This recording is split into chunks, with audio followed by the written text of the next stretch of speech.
This is Lakeside to London. We're chatting with 2007 50k race walk world champion and former world record holder Nathan Deakes of Bellarine Athletics, who joins us from St Moritz in Switzerland. Nathan, thanks very much for your time.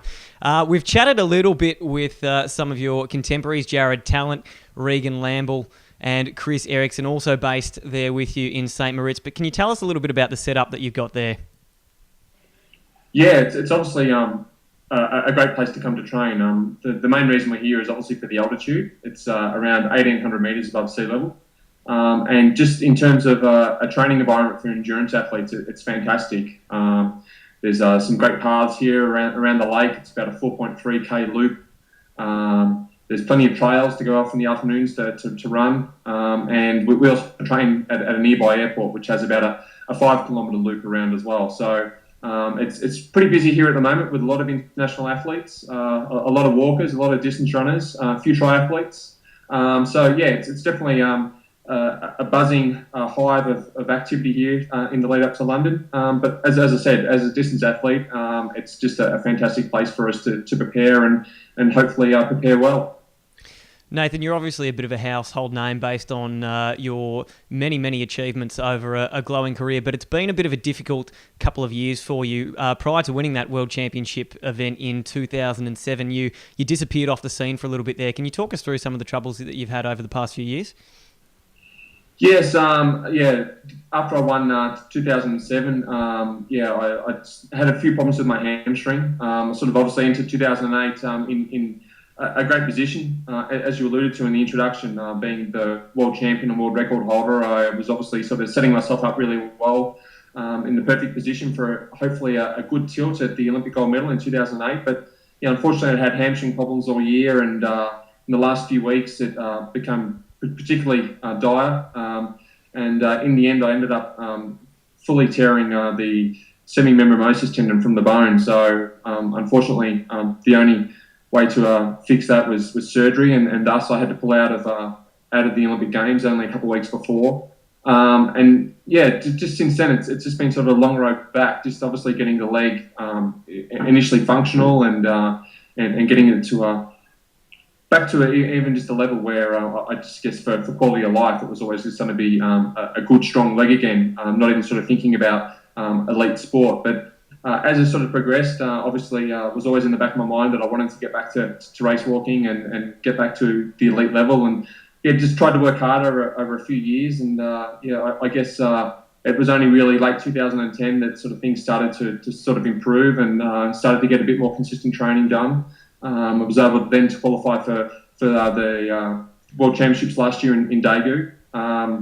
And although things didn't work out there either, it was obviously still an important step to get into this year. And obviously to where I am now in the last few weeks in the lead up to London. You talk about that race in Daegu, to work so hard to get back to that point, and obviously you had yourself in a really good position in that race before disaster struck, I guess. Was there ever a point out there where you sort of questioned what you were doing and wondered if it was all worth it to try and get back to where you were? I guess not during the race, but definitely afterwards. In the weeks afterwards, I was sort of questioning whether I would actually be able to sort of get back to the level that I was prior to the injury. Obviously, it gave me a lot of confidence, the fact that I was up there and leading for a long time, and it was just really sort of the cramping and the hamstring strain that prevented me from sort of hopefully going on and if not winning, then at least being sort of competitive for the medals. But definitely, it's always sort of something in the back of your mind. I guess not only if I had sort of had the hamstring problems, but because of the hamstring, I've had a lot of other little issues along the way. And just when you have those sort of downtimes with the injury, you're always, I guess it's human nature to question your position in the sport still. But I guess because I missed Beijing, it was always sort of about getting back and hopefully racing well in London and winning that elusive gold medal. With the difficulties of Daegu, to be able to turn it around then for those trials in December at Faulkner Park in Melbourne, which wasn't really all that long afterwards, must have been a really satisfying experience then. It was. Again, I sort of had a lot of problems in the lead up, and I actually, a lot of people don't know it, but I actually strained my hamstring warming up for the race. So I essentially walked 50 kilometres on a strained hamstring in the trials as well.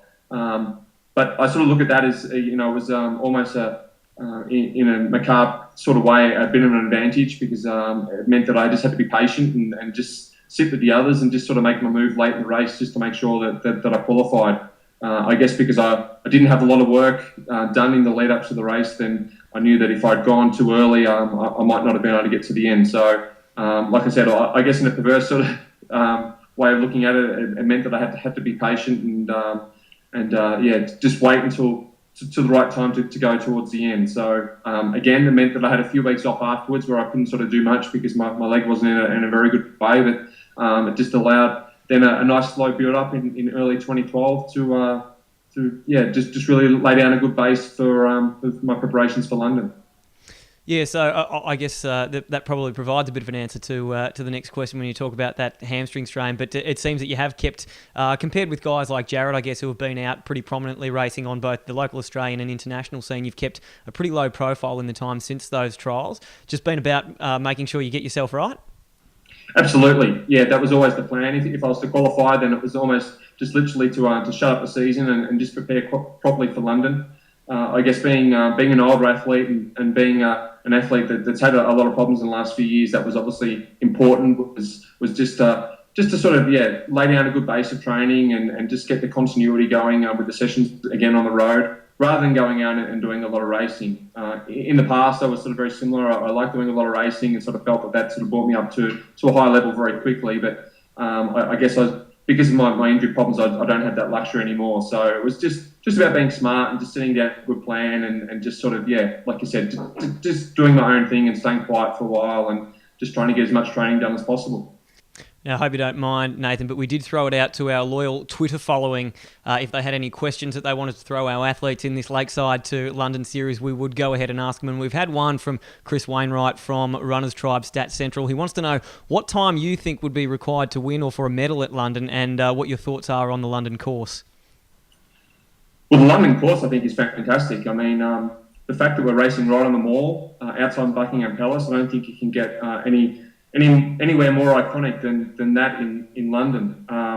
Obviously, starting and finishing in the stadium would have been fantastic, but the IAAF in the last couple of years have kept the marathons and the walks as purely as road races, just starting and finishing on the road. So the fact that they've done that and taken it to the Mall, for me, is very exciting. I think it was one of the very first places I ever visited when I went to London about 16 years ago. So again, to be able to sort of finish on such an iconic area of London, is sort of very good.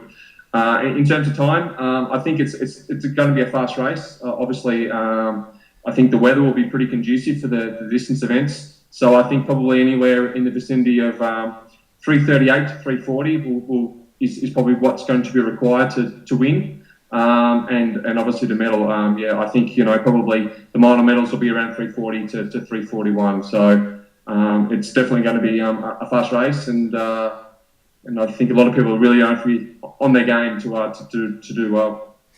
Well, Nathan, we'll certainly be sorry to see you go, but we wish you all the very best in your final campaign, and thanks very much for chatting with us. Plenty more Lakeside to London to come, more interviews with our athletes, which we'll be advertising via our Twitter @Vic and using the hashtag L2L. If you've got any questions you want to throw at athletes, just use that same hashtag L2L as we announce them. Thanks for watching. Stay tuned for more Lakeside to London.